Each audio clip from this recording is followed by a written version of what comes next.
வணக்கம். இப்போ வந்து நம்ம அடுத்தது கடலைப்படியாரத்துக்கு தக்காளி சட்னி ஆட்டலாம். ஃபஸ்ட்டு வானொலி அடுப்பில் வச்சுட்டு கொஞ்சம் எண்ணெய் ஊற்றுங்க. இதுக்கு வந்து நான் இப்போ ஒவ்வொன்றா சொல்கிறேன். சின்ன வெங்காயம் கொஞ்சம் பத்தாது, சட்னி நிறைய வேணுங்கிறதுனால கொஞ்சம் பெரிய வெங்காயம் போட்டிருக்கிறேன். ஒரு 4-5 பல் பூண்டு. அப்புறம் வந்து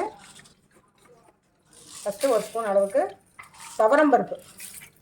இந்த துவரம் பருப்பு உங்களுக்கு நல்லா டேஸ்ட் கொடுக்கும், அதுக்காக துவரம் பருப்பு போடுறேன். கொஞ்சம் ஓரளவுக்கு சூடு ஏறிட்டோம்.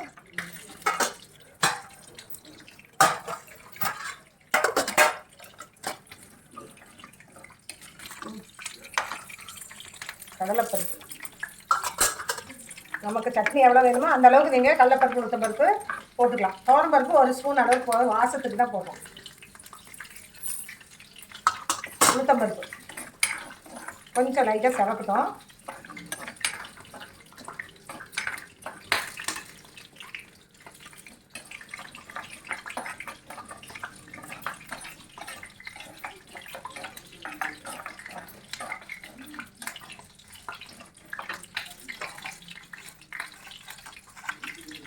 மிளகா ஒரு 10 மிளகா போடலாம்.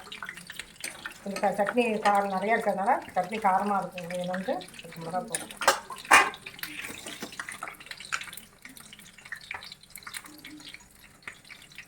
கொஞ்சமாக பெருங்காயம், மல்லி ஒரு கைப்பொடி,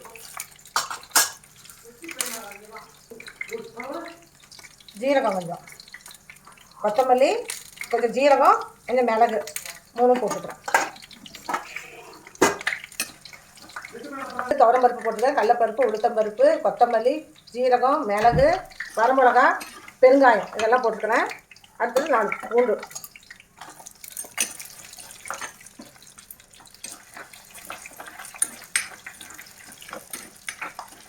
பூண்டில் எல்லாம் வணங்குங்க. வெங்காயத்தெல்லாம் போட்டு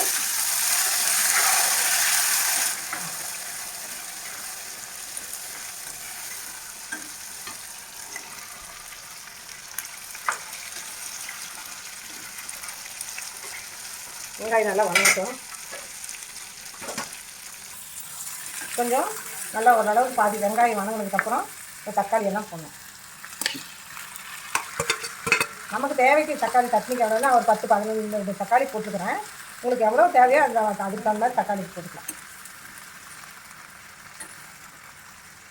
உப்பு தக்காளி பாதி ஒரே ஒரு வணக்கணும்னா உப்பு போட்டிங்கன்னா தக்காளி சீக்கிரம் வணங்கும், அதுக்காக.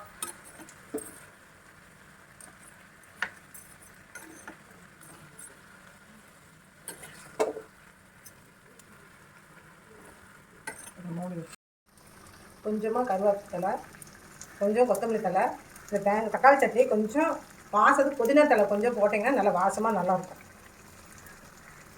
கொட்டி ஆற வச்சுட்டு இந்த தேங்காய் நான் ஃப்ரிட்ஜில் வச்சதுனால தேங்காயை கொஞ்சம் அடுப்பில் சூடு பண்ணிவிட்டு கொஞ்சம் புளி எடுத்து அடுப்பில் வச்சு சுட்டு போடுவேன். இது ஆறட்டும். அடுத்தது இது கொஞ்சம் வறுத்து எடுத்து வச்சுட்டுனா இறக்கிட்டு பற்ற வச்சு இந்த புளி பாருங்கள் இந்த மாதிரி ஒரு குச்சி கம்பியோ கத்திலையோ வச்சுட்டு இது இப்படி வச்சு சுடணும்.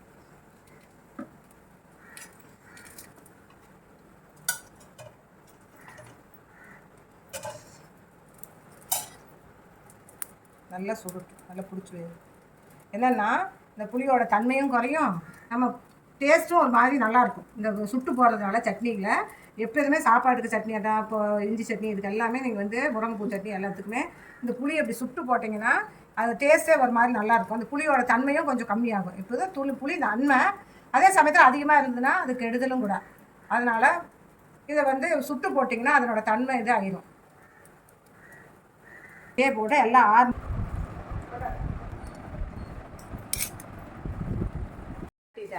அதில் ஒரு 1/2 ஸ்பூன் அளவுக்கு நாட்டு சக்கரை இல்லையே வெல்லம் இருந்ததுன்னா ஒரு சின்ன துண்டு போட்டுட்டிங்கன்னா டேஸ்ட்டாக இருக்கும். அந்த காரத்துக்கு புளிப்புக்கு நல்லாயிருக்கும்.